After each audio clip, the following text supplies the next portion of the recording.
right near Highway. And a couple of years ago, we moved to we did the downsize. Okay. So that's where we are. Right now, there's a crossroads. I seem to recall that you guys had two separate careers. Well, he was up there in he was working for the CSPB in Washington. And so he was commuting down the road. And I would get up at 6:50. Drive to Bradley, and I get home in time to Glassing up the drum. What's underneath there is a Scrabble box to get the vector to the right height. So there's two boxes. One of them is a Scrabble box, and the other one is in charge of the cameras. Just put a tablecloth over that. So I have a question for you. Yeah. Would you do me a favor and sit here? Right. The reason being, I don't want anyone bumping this, Okay. and so. Me neither. So you sitting here, you don't have to touch it or anything, and then there's. Can I bump it? You cannot bump it. Okay. Yeah. But we're very excited about the live stream. Obviously. Nice. Yeah.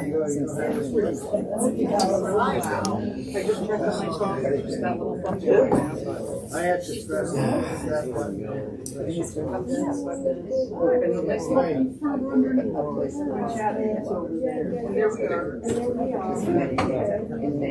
Yeah, once the audio is set, and that was the big factor because it's not motivating.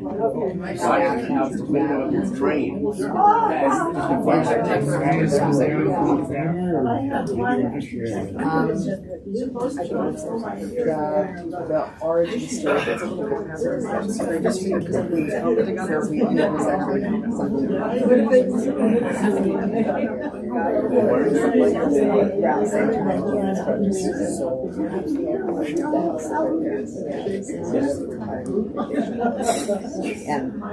And it happened to that was something but the sound is on that one. That's closer. A family that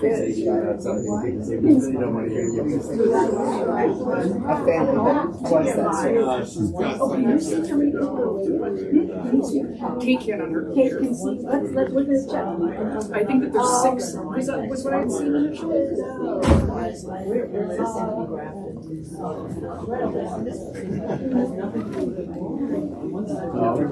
A lot of people are.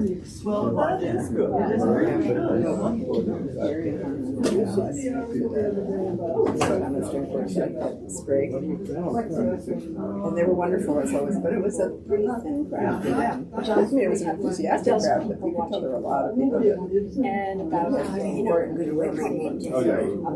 You never know. It's good. Nobody knows. Don't worry. I'm going to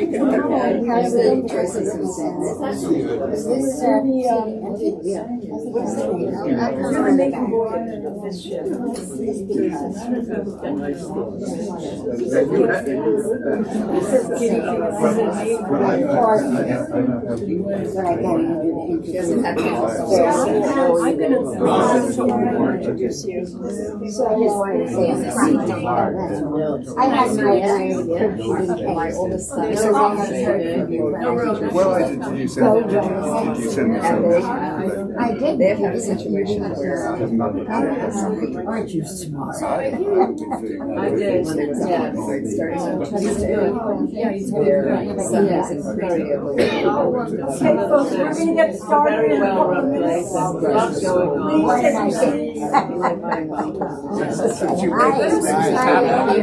Yes, Judith, your responsibility. I'll put this in place. I'll find it. Okay, Elaine, you're leaving you. But I'm right in front of you. Let's hope you're the only person that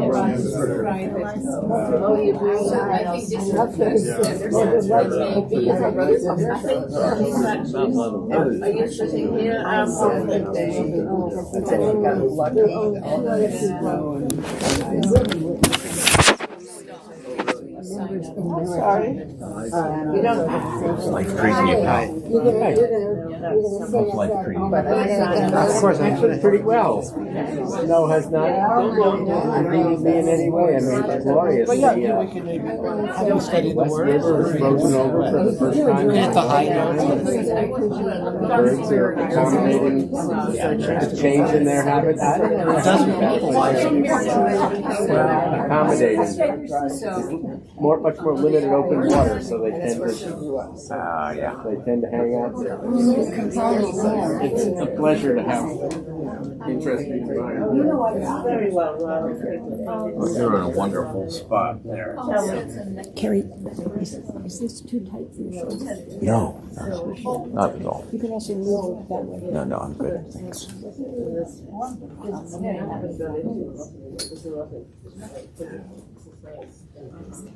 All right. Good morning, everyone. Welcome to the Hub. And this is the Home Haven space where we do a lot of the things that we do. I'm Lori Lowell, I'm the executive director. And I also want to welcome the people who are watching from home. We've never done this before. This live program with Jonathan Fanton is being live streamed via YouTube to people at home. So to all of you, I see the camera, welcome. We hope this goes without a hitch, without a glitch, no problems. One housekeeping thing I want to mention, when it's time for questions and answers, those of you who are here, raise your hand. If you are recognized, we ask you to stand up when you give your question. That way, our IT audiovisual person, Maxim, can turn that camera to you, and that will be beneficial to the people watching from home. And maybe say their name. Oh, sure, yes, you could stand up and say your name. That would be great. For those of you who are at home who want to ask questions, we have a way to monitor your questions through the chat. So in YouTube, it's very easy to write in a question, and Kate Hay is monitoring the chat. So she will be letting us know what questions come in, right, Kate? Yes. Yes, okay, good. So that said, I'm going to introduce our president, and he will introduce our speaker. So here is our president, Andrew McLaren. Yay! Woohoo! It's an enormous pleasure to introduce Jonathan Fanton, who has had and still has a remarkable and distinguished career, which I happen to have written out in front of me. This is only part of what Jonathan has done.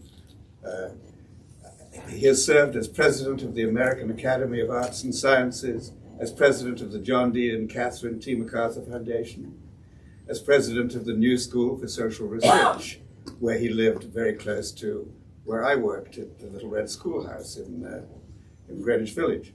He has served as board chair for several organizations, including Human Rights Watch, the Security Council Report, and the New York State Commission on Independent Colleges and Universities. He also serves on the boards of Scholars at Risk, the World Refugee and Migration Council, the International Integrity Initiative, American University Afghanistan, American Exchange Project, and the European Humanities University. He serves as a member of the advisory board of Yale's Jackson School of Global Affairs and Roosevelt House at Hunter College. He is a life trustee of Human Rights Watch and the Asian Cultural Council. He was elected a fellow of the American Academy of Arts and Sciences and the American Philosophical Society. And on top of all of that, he is an active member of Home Haven. Woohoo! And I should add, from having had many long conversations with Jonathan, that he is a remarkable strategic thinker, and that he somehow combines pragmatism with morality. And I hope that we shall see a demonstration of that this morning. Jonathan.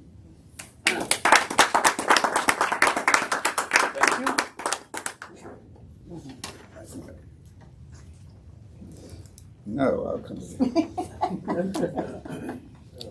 Well, thank you, Andrew, for that generous introduction, and I think we're here because of you. I think you were the first person who brought Home Haven to our attention. Can you hear me okay? Yeah. You need to move the mic a bit. Yeah. I've got a problem with the mic and seeing my notes. Challenging. Cynthia, who's here, and I are new members, and we're very grateful for your support as Cynthia, as you perhaps can see, confronts a knee infection. We especially appreciate the help of Patty Langdon, Margaret Mann, Jim Barnes, Jackie Trimble Shapiro in visiting Cynthia and taking her to doctor's appointment. And of course, our director and Kate have been very supportive. So, you know, when we joined, I said, well, I don't know what this is, but Andrew's a nice guy, so okay. But now, we couldn't live without it, so we're really, really glad. And Judith, thank you for asking me to share some of my experiences at Human Rights Watch. There's such a wealth of interesting life experiences, I'm sure, of people in this room and on the YouTube connection, and I hope there will be opportunities to hear your stories in future meetings. So I'm going to do a little bit of mine, but I want to hear yours as well. As you've heard, I've had several leadership jobs, President MacArthur and the American Academy. Most recently, and you probably know MacArthur for its Genius Awards, but that's only 5% of the $250 million that it gives out annually. In my day, it worked on conservation, sustainable development, women's health, human rights, peace and security, focused on the nuclear issue, and migration and mobility. It had offices in Mexico, India, Nigeria, and Russia. In the U.S., it focused on community development, K-12 education, juvenile justice, affordable rental housing, and of course, public television, which is not to mention that it acted like a community foundation in Chicago, its hometown. The American Academy goes back to 1780, founded by John Adams, John Hancock. Washington and Jefferson were among the first members. Today, with 6,000 members, academics, lawyers, political leaders, business leaders, and others, it's faithful to the founding mission of advancing the public good. Then, as now, it mobilizes its membership to addressing pressing challenges, present, but also over the horizon. In my time, we had a commission on how to strengthen American democracy, which is still at work. Another on public trust in science, but also the scientific process. And another on the role of the arts, just to name a few. And if you want to go on our website, I think you'd be interested to see there's a lot more. I'm happy to talk about MacArthur and the American Academy in the question period. Now in retirement back in Hamden, I lived here until 78. I donate my time to non-for-profit boards and mentoring students at Yale and Harvard. I draw hope from the younger generation. The kids I talk to are more focused on the future they can shape, rather on the challenging and negative times of the present. And while they're interested in careers in the public and private and not-for-profit sectors, I give them all the same advice.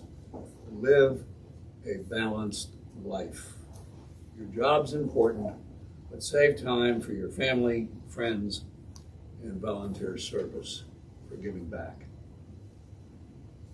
Yeah, I've had some interesting jobs, but my greatest satisfaction actually comes from my volunteer work, especially Human Rights Watch. And before being chair worldwide, I chaired the Europe and Central Asia division pretty much near the beginning of its history in the 80s and 90s. And you might ask, well, how did this young man from the small provincial town of Weston, Connecticut, get involved in the leading global human rights organization? Well, it started through the New School, of which I was president for 17 years, and the New School was founded in 1919 in rebellion against the old school, Columbia. A group of leading professors, including John Dewey and Alvin Johnson, started an adult education program focused on public issues. And Johnson was also the editor of the Encyclopedia of Social Science, and many of the articles for that publication were written by Europeans, many Jewish from Germany and France. And so when Hitler banned the Jews from public life in 1933, and that included firing all the Jews teaching at public universities, Johnson mounted a rescue mission and founded a university in exile, which was the New School's first degree program. And that is now called the Graduate Faculty. It still exists. And we've started a new university in exile in which we're offering support to scholars at risk who have had to be relocated but are pretty lonely in the various universities where they're one of a kind. And we offer a seminar online that brings them all together. So fast forward to the 1980s when I was president, the faculty of the New School wanted to draw on that heritage to support scholars at risk in Soviet, East, and Central Europe. And so our faculty worked with underground seminars in Poland, Hungary, Czechoslovakia, Yugoslavia, and more. And I went with them. Not a world traveler until then, but I went with them as we smuggled in banned books and brought their writings to the US to be published. Communication was not as easy in 1982 as it is today. Some of these underground scholars were also the human rights activists, the leaders of the opposition in their countries. And they were working with Helsinki Watch, and that's how I got connected, not through New York, where it's based, but through Warsaw and Prague and other capitals there where I was working. Human Rights Watch is an independent 501c3, very important that it takes no government funds from anybody. And that's been a blessing in the current environment for sure. In those days, it was very small and its staff focused on Europe and South America. Now it works in over 100 countries on issues from protecting freedom of speech, fighting discrimination, protecting democratic processes, to also documenting crimes against humanity and genocide. So from the very local to the very global. And it has offices, I don't know, maybe an office meeting a person in 20 countries or so. But the methods are pretty much still the same from the 1980s. The staff focuses on gathering factual information on the ground, writing reports of human rights abuses, and confronting governments with their violations of international and domestic law. It also calls on international organizations like the UN, the European Union, the International Criminal Court, to confront countries violating human rights. And as chair of the Europe Advisory Committee in those days, I traveled with the top staff person, Jerry Laber, who's written a wonderful book you might want to read. And sometimes our purpose was to release a report in these communist countries documenting their human rights abuses. But even when we were doing that, we were also gathering information for a new report. But remember, I'm a volunteer. She's paid. I'm doing it because I'm interested. I want to help. And it's really interesting. To this day, I don't think human rights has ever had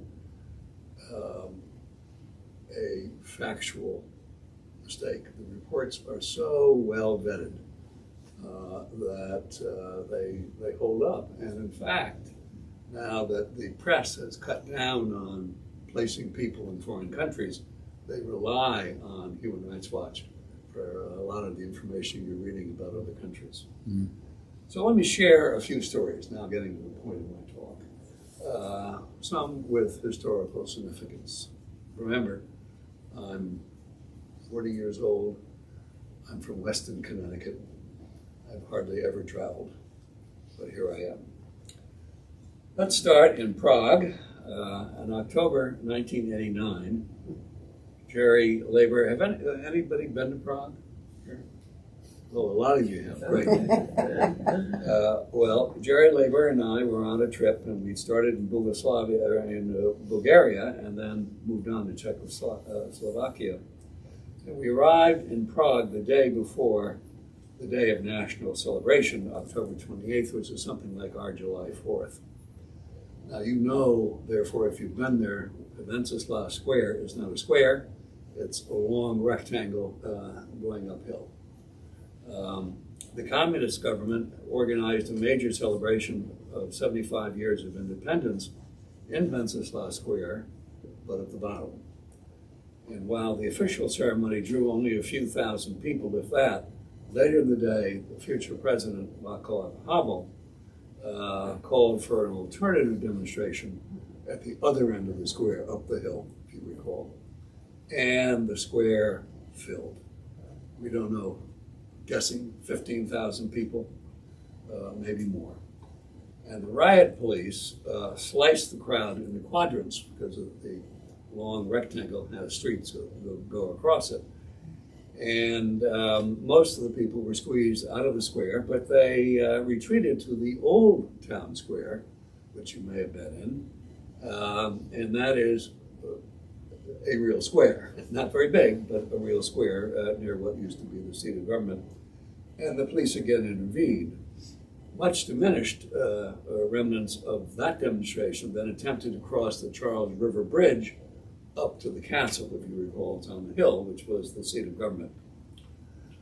With darkness setting in, remember it's October, the police drew the line and began to beat and arrest people. I took a picture, I had my blue blazer on, of the scuffle, and shortly was seized by two undercover policemen and sort of dragged to the circles of paddy wagons where they were beating people and arresting them. I had a guide, a sociologist, human rights activist named Ivan Gobel. He bravely ran alongside me, warning the police that I was chair of Helsinki Watch and there'd be consequences if I were beaten. But I got a close look at ordinary citizens who had been beaten, and when the adrenaline slowed down, I began to think about that afternoon. They simply stripped the film out of my camera and let me go. I asked myself, is this the beginning of the end for the communist regime? And how would you know? How do you know when a revolution is underway? What are we thinking about Iran now? Is this really going to be the end? You know, we're not. As an outsider, I was hardly in position to judge, but I sensed this was a watershed moment. Ordinary people were willing to take chances. The police were afraid to use overwhelming force. Change was in the air. Somewhat shaken by this encounter, I wove my way through the police and back to the Esplanade Hotel, from which I called Rita Klimova, whom I first met through Jerry Leiber. She invited me to her house for dinner, and when I got there, there was an informal gathering of dissidents from the Charter 77 movement. And among those present, for example, was Jerry Deanspear, who would be Havel's foreign minister. The conversation centered on the question I've been asking myself: was this a moment to push for change in government? The stakes were high. To try and fail could mean jail. Not to try and miss the moment could mean years more of communist rule. Rita's small apartment became action center for the Velvet Revolution, with constant phone calls from Charter 77 members and a flow of written messages, those who were afraid of wiretapping. And I can't remember which method Havel used, he wasn't there, but his voice was powerful in the mix. The net of an exhausting but exhilarating day was not a crisp conclusion, but rather a bias toward believing this was the moment to press forward. So plans were laid to keep the pressure on with follow-up demonstrations, and we now know the Velvet Revolution was underway, and the government fell shortly thereafter. Havel became president and put together a cabinet. Rita Klimova became his ambassador to the U.S. And as we know, other rebellions in the region followed the Czech example. This was sort of present not only at the start of the Czech Revolution, but at the start of the whole range of revolutions that came. Now, my colleague Jerry Leiber was quick to get to a hotspot. And so when the Romanian Revolution occurred in late '89, Jerry wanted to be there to assess the new leaders from the Front for National Salvation and to send them a message that their legitimacy in the eyes of the West depended on respecting human rights. It wasn't easy to get there, but with the help of the International Helsinki chair, this was the coalition of all the Helsinki watch groups, of which we were one. He was a very prominent person, Prince Karl Schwarzenberg. If you've been to Vienna, you know there's a Schwarzenberg Palais and a Schwarzenberg Circle. That's his family. So he was able to secure a flight on Austrian air, and it happened that was the first flight, commercial flight, into Bucharest since the revolution. And so we met with leaders of the Front for National Salvation, including Silviu Brucan, who had led the protest against the longtime dictator Ceausescu and had given the order to have the Ceausescus executed. So quite something sitting with the guy who had decided to execute these longtime dictators. So we were present at an historic moment, maybe typified by meeting in our hotel where Soviet Foreign Minister Edvard Shevardnadze came and spoke and pledged to respect the will of the Romanian people and their new government. And thus, Gorbachev gave his blessing to the revolution, and that was very important. We also met with Ion Iliescu, who was the de facto leader of the country. And this is sort of new to me, to be there as a pretty young guy and to ask to see the fellow who sort of was representing the revolution, and we got right in. He promised free elections, respect for human rights, a transition to democracy. I found him kind of hesitant, overwhelmed, kind of weak, although why wouldn't you be in the middle of a revolution?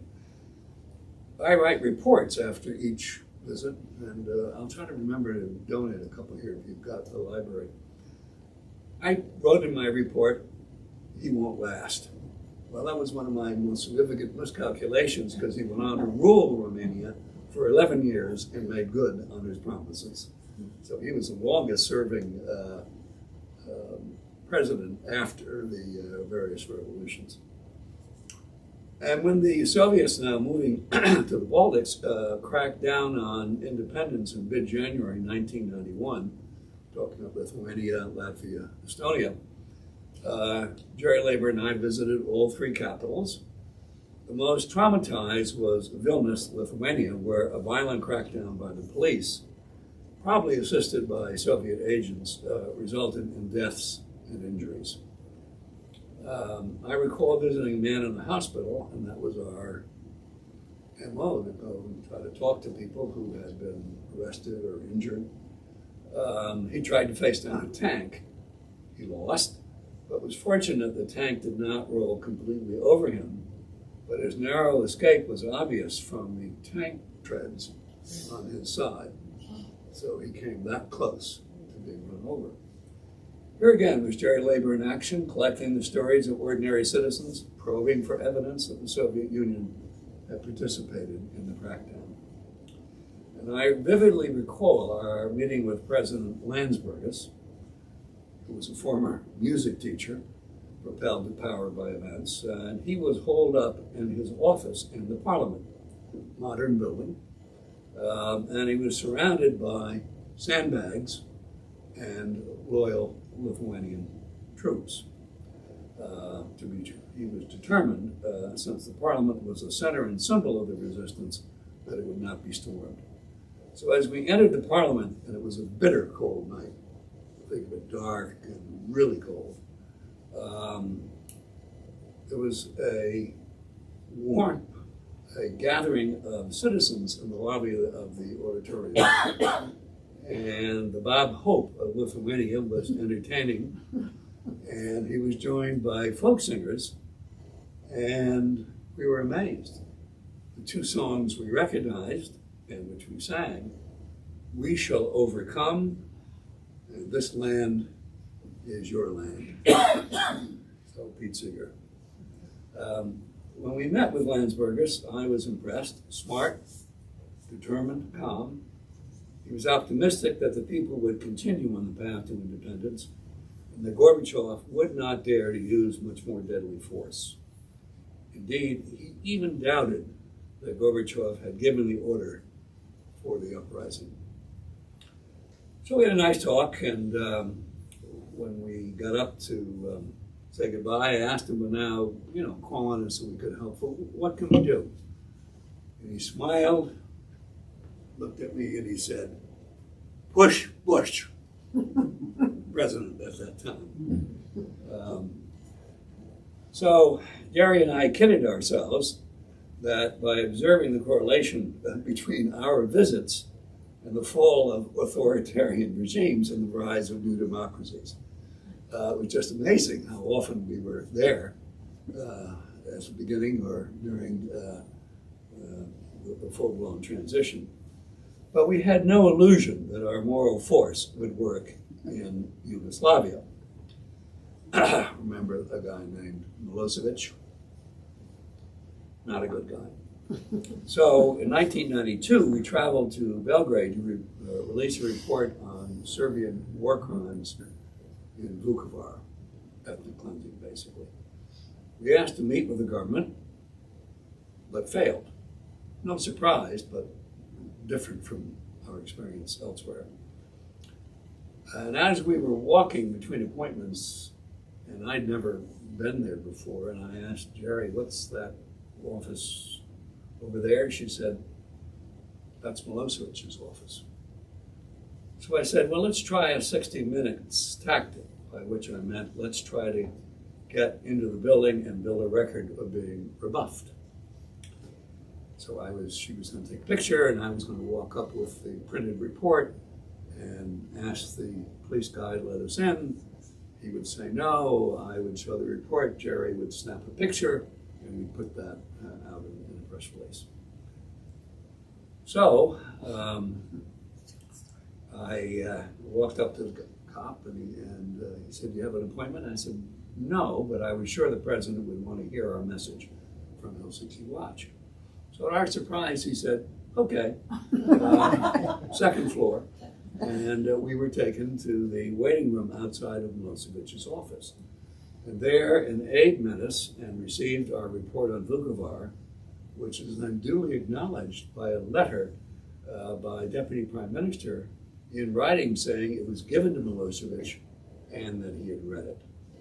And that moment was a key to the indictment of Milosevic by the International Tribunal for Yugoslavia, which preceded the International Criminal Court. He was arrested, and Jerry Labor was asked to testify at his trial about that encounter, and producing the letter that showed that Milosevic knew that he was committing a war crime and continued. You may know, alas, Milosevic died, and the trial ended, and never a conviction on the record. But the public knew his story. As I learned from Jerry, I began to travel with younger Human Rights Watch staff, and occasionally on my own. In places like Uzbekistan, it was helpful to have an older male supporting you if you're a young woman and you're confronting the government. There, we met with the foreign minister, Kamilov, and our main topic was the harassment of dissidents. He made the usual comments about how the situation was improving, and I reminded him that we had met with him, not I, but Human Rights Watch, before, and that he had made representations that were not honored. And a flushed face, he asked for examples, and I responded by citing the promises he'd made, including no harassment of dissidents, the formation of a genuine political party, a free press, and the registration of Human Rights Society of Uzbekistan. None have been fulfilled. But at least he knew that we were keeping track of promises he made, and we're going to have a report that would publicize those failures. And I think this is my last example.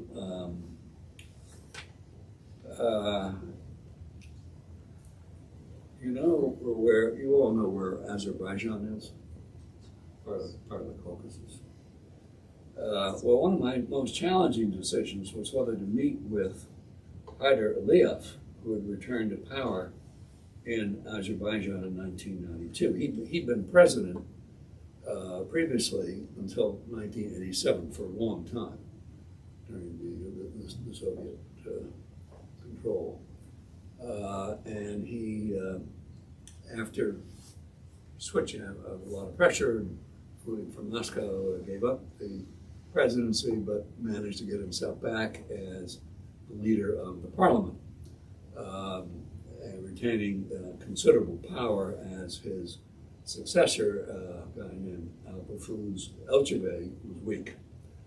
So we were on a tour of the Caucasus. We've been to Armenia, we've been to Georgia, and we heard that a young, in Azerbaijan was next, a young colonel in the Azerbaijani army, Surat Husainov, had begun a march on Baku from the west. And we assumed his intention was to overthrow Elchibey. Elchibey, not a strong man, fled to his native Nakhchivan, and we debated whether to fly from Tbilisi to Baku, given the possibility of a real civil war. But in the end, our instinct for where the action was brought Rachel Denver, the young staff member, and me to Baku. And by the time we got to Baku, Aliyev had been named acting president, and Husainov, the general, prime minister. And when we arrived, it was a little scary because there were guys with guns, loaded guns, all in the street. Our original mission was to confront Elchibey with abuses in the struggle with Armenia over Nagorno-Karabakh. We debated whether we should now see Aliyev, given the ambiguous circumstances of his return to power. In the end, we decided he likely remained in power for some time and that we were going to have to deal with him anyway. But we were aware that our visit might be, what would you say, legitimize a coup. But we said we'd do it. So we put a request in, and guess what? On 24-hour notice, we were given access, a private meeting with Aliyev. Well, obviously he saw, as we worried, the advantage for his credibility in our visit. And so better or for worse, we were the first outsiders, Western group, to meet with this returned dictator. He was all charm, making promises of a democratic republic which would respect international law and human rights standards, including respect for rights of minorities. And he pledged to support the peace process in Nagorno-Karabakh. And he said, you know, that was me. Yeah, I know you wrote all those reports in the 80s, but I'm a new man. This is a new me. And he said, as we were leaving, he said, oh, let's get a photograph. That made me nervous, but anyway, there we were, a day after this 2 days after the coup, being photographed with Aliyev. And then he said nice, goodbye, thanks for coming, and he walked us to a door, but I noticed it was not the door we came in. And so I walked through the door and turned to say goodbye, and he said goodbye, and closed the door pretty quickly, and I turned around and there was another door. So I opened the door, and we entered a room full of journalists, cameras rolling. So we'd been had. And my first thought was, since it was a microphone and people wanted me to go up and speak, how was I going to refer to Aliyev? I didn't want to call him president. So my response to the questions about the meeting began, we have had a meeting with those who appear to be in charge at the moment. And then I summarized our human rights message and put on the record all the assurances Aliyev had made about democracy and human rights. And I emphasized that HRW would follow events in Azerbaijan and expected to hold whatever government that emerged to international standards. So those are some of my stories. I witnessed interesting moments in history through my volunteer service at Human Rights Watch.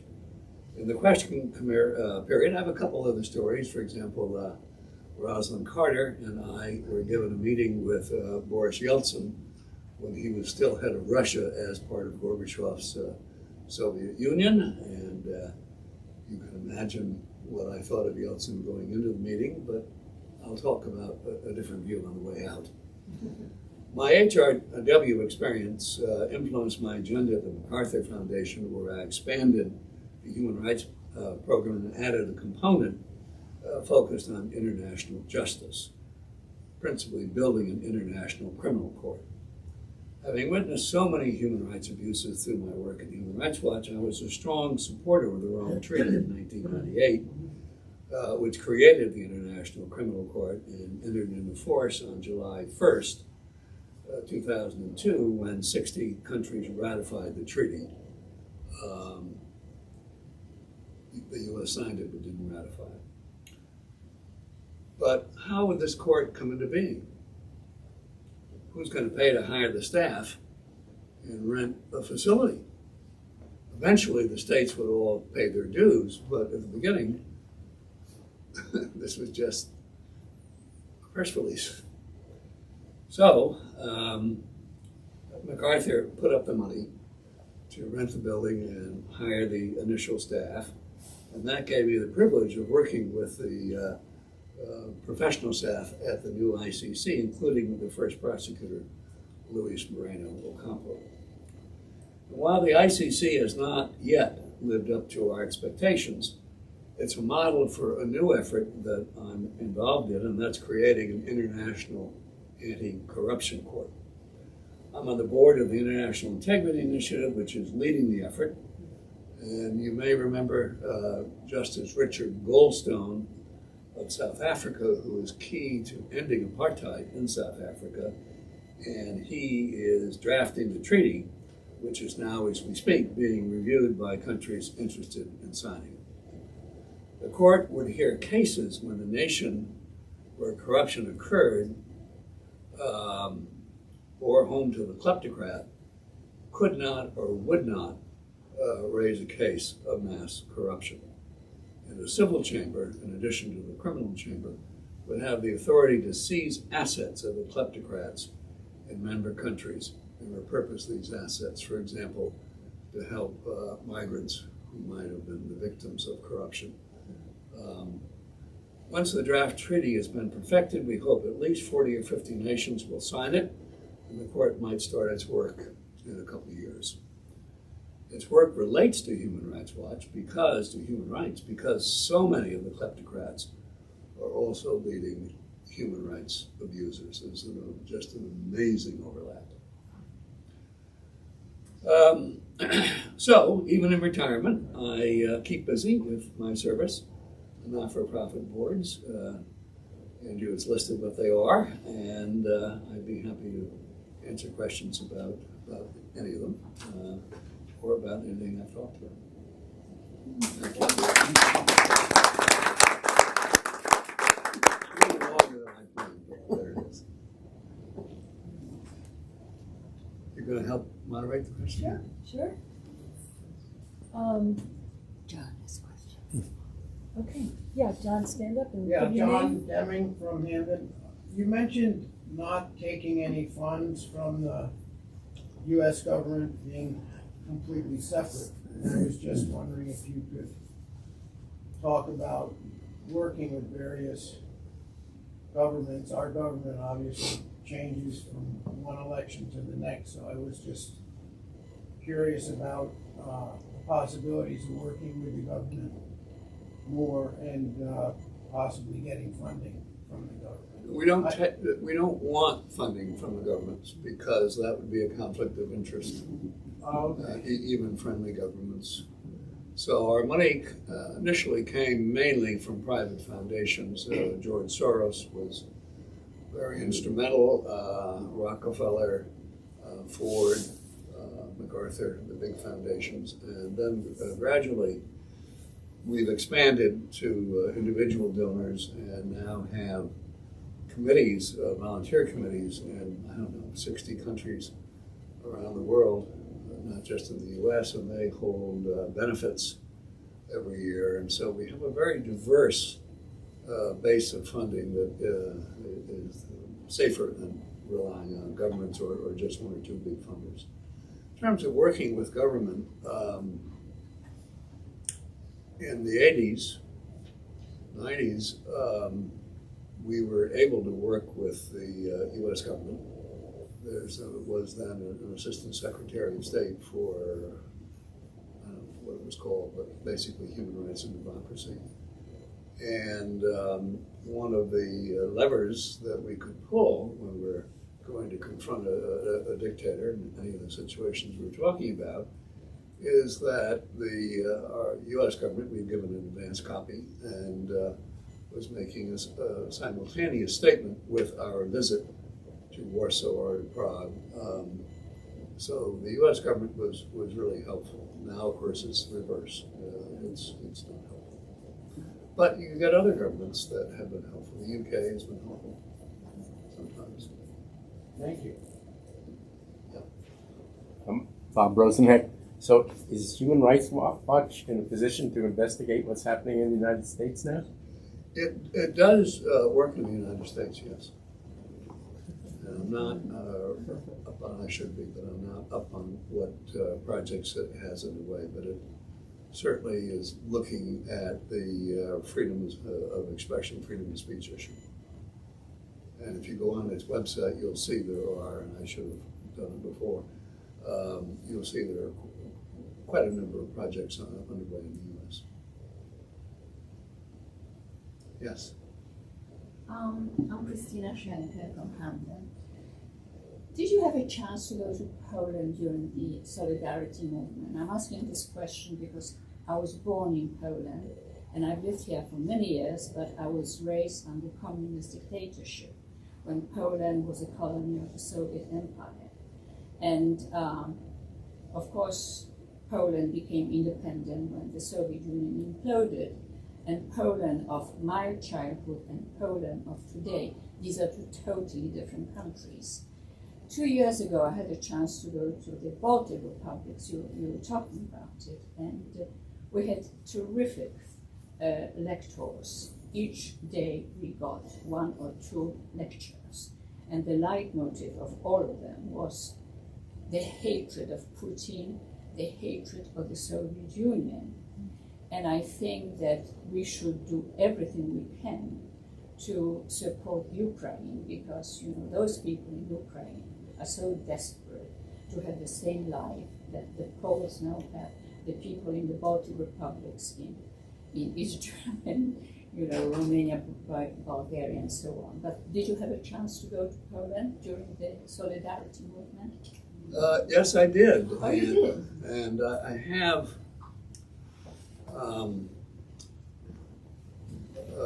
framed in our kitchen a front page story in the Times, New York Times, that has me with Lech Walesa at a funeral. So yes, I went to Poland, and we think very fondly of Poland. And I have in front of me here a kind of country by country evaluation of how countries are doing now versus '89 and '91. And Poland would be one of the high points. And there's a overall trajectory, and Poland is said to be a strong success. And we think of it that way, as opposed, let's say, to Hungary. Yeah, which is backslided. Now, one of the things that I think I've learned, and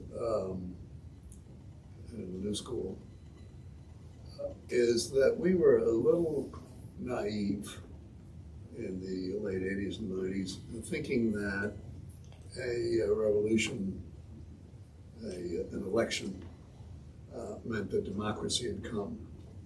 And we really didn't fully appreciate the need for the culture of democracy to build, and for kids to be educated in school about democracy and about their civic responsibility.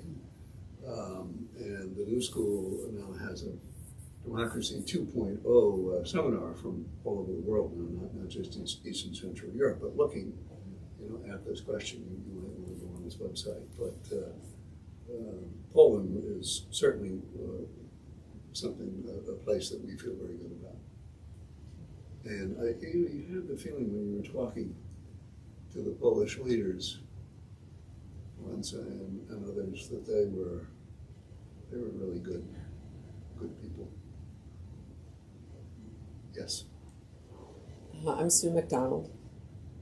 My question is, in that situation, what role does Human Rights Watch have in helping to maintain and support the good conditions and prevent backsliding? There's no civics education in U.S. public schools these days. There's so many things that my kids took for granted, and there's always a need to be vigilant. Democracy is an active thing.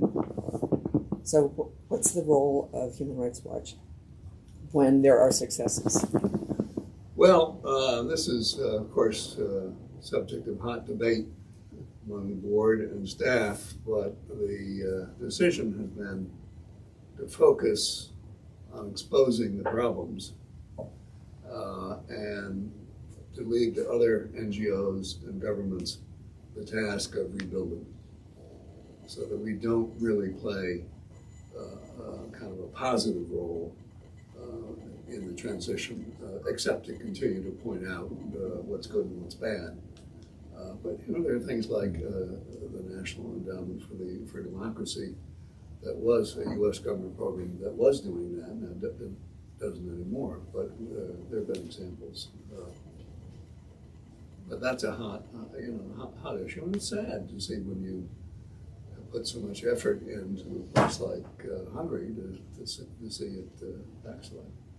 But there are, Poland and Lithuania and Romania are really pretty good.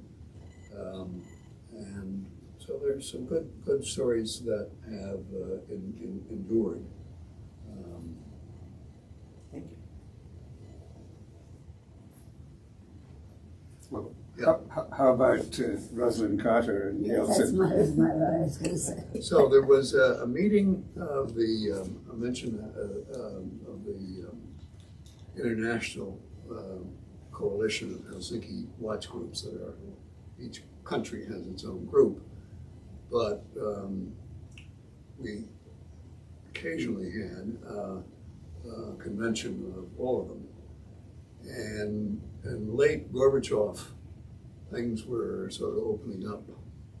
And so we decided to have the meeting in Moscow. Could you imagine today having the human rights leaders of all over the West and the Central Eastern Europe meeting in Moscow.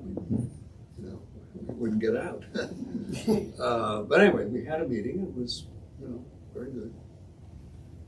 And Rosalind Carter, and that was a time when Jimmy Carter, as president, former president, had been very good on human rights. And that's why Jimmy couldn't come, but that's why Rosalind got invited. And the staff, I thought we should use her presence to some good effect, and so they decided not to try Gorbachev, but to try Yeltsin. And so Rosalind and I were the only ones, and we were invited to Yeltsin's office in the so-called White House, which is where the head of the Russia, as part of the Soviet Union, was headquartered. And so we went, and I have to say that I thought of him as a drunken buffoon. But we sat down, and we had translators, and it was just us and Jerry Labor, the staff person. And I was amazed. He was very articulate, very smart, willing to talk and take tough questions. And finally he said, look, let's face it, the Soviet Union is finished. This is Yeltsin saying this. Soviet Union is finished. It is going to fall apart. As it did. And he said the thing you have to watch out for is not to be too overconfident when it falls apart, but you have to be alert of some future leader trying to put it back together again. Here we are. Wow. Think of how, and of course, he was a good president of Russia and did not try to put it back together again, but he's predicted Putin. Yeah. Extraordinary. So there's where it's one of the real turnarounds from me actually meeting somebody in person. Yes. I have another question. It has to do with the development of the International Criminal Court. Yeah. In a job that I had in the mid-2000s, starting around 2007, I was working at Yale Law School, and we had fellows who were going to year-long fellowships at the International Criminal Court. I don't remember if it was that early, it was 2007, but I had no idea it was that recent a development when I was doing that work. Can you talk a little bit more about the lead time and the process for pulling something like that from out of a hat and turning it into something that's recognized and legitimate around the world? Yeah, I don't have the exact details, but I'm going to guess it was 4 years or so from the signing of the treaty to the first indictment, something like that. And how long was it from somebody dreaming up the idea to signing the treaty? You can go back quite a ways to see the idea. And with the ICC, IACC, International Anti-Corruption Court, the idea's been around for quite a while. And this board that I'm working on, led by a judge in Boston, Mark Wolf, I think he's been working hard at it for 6 or 7 years. But we're just beginning to get progress, and it's interesting. Places like Scandinavia, UK have an interest, but what's surprising to me is that there's a lot of interest in Africa and places like Nigeria, which I know well from having an office there. And what I'm hearing is that it is so hard, really impossible, to be a president of a major African country unless you get involved in corruption. And these guys don't want to be corrupt. But until they get some help from the outside, they're not going to be able to free up African leadership from a corrupt process. So the fact that we got a lot of African countries are going to be among the initial signatories. So that I find hopeful, even though, let's not be naive, it'll be a long time until we root out or even limit corruption in places like Nigeria. Yes? Could you define corruption? I'm sure there in the draft treaty there is a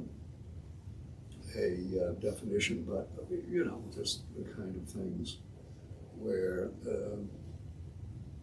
people wanting oil contract or wanting a mineral rights, whatever, are paying a good sum, probably in sort of hidden ways, to members of the executive and legislative branches to get those rights. I mean, that's just one example, but that's probably the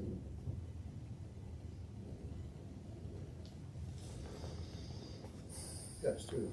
Jonathan, do you feel that things going on right now in this, do you feel like talking about this country at all? Things going on right now in Minneapolis are indicative, you who have seen, without necessarily knowing it, the changes. Can we send you to Minneapolis? I mean, for more changes or? Well, Human Rights Watch is Yeah. in Minneapolis and doing reports on all of the overstepping by ICE. So that's, you asked about domestic, and that's certainly a focus right now. And there'll be, you know, you probably haven't seen a lot, Human Rights Watch, a lot in this domestic movement. And that's because they don't try to follow the headlines and get out with a predictable statement denouncing the government. They look at particular cases and they get real evidence that could stand up in court. And so that's why they're not so much in the headlines yet, but they will be. Interesting. Yeah. Are human rights investigators in danger? Are they safe, or are they threatened? I think we go back to 1978,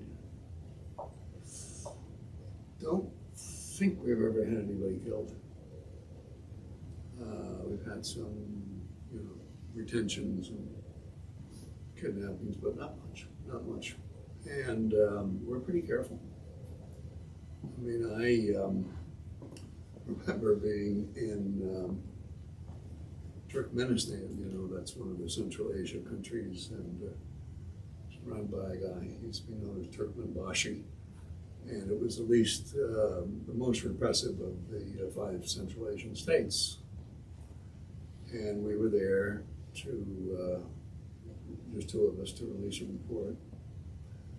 And we had to be careful about approaching people because we could put them in trouble. And so we would, through an intermediate source, we'd say, Fanton will be walking down this street between 8 and 9, and anybody who makes the decision to talk to him can come and walk with him. So that put the onus on them. They decided to take the risk. We didn't put them in danger by deciding to go after them. And then I remember, and I was, on those days you could get a visa in one Central Asian country that would work for all of them for 90 days or something. So I had a visa for, I think, Uzbekistan and Tajikistan.